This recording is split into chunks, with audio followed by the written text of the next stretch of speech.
আসসালামু আলাইকুম। সবার কী অবস্থা? আশা করি ভালো আছেন। দেখেন বেঙ্গলে কত বড় বাসা বাঁধছে। দেখেন কত বড় বাসা, ভিতরে বেঙ্গল ভর্তি। এটা আজকে আমরা কয়েকজন মিলে ভাঙার জন্য প্রস্তুতি নিতেছে। লাঠির মাঝে বন পেঁচিয়ে নিল,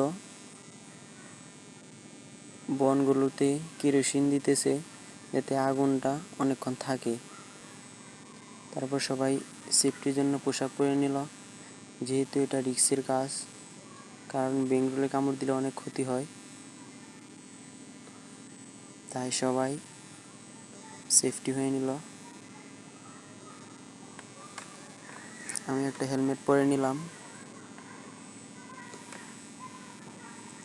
তারপর বাসাতে আগুন দিল। আগুন দেওয়ার সময় একটা ভয় ছিল যাতে আগুন লেগে না যায়, কারণ যেখানে বাসাটা ছিল সেখানে বন ছিল অনেক। তারপর আগুন ধরে যায় বনের মাঝে।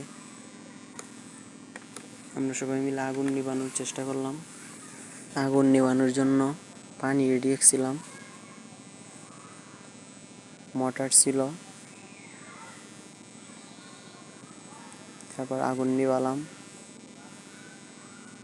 আগুন নিভানোর পর সবাই চলে আসলাম। অবশেষে আমরা বিপদমুক্ত।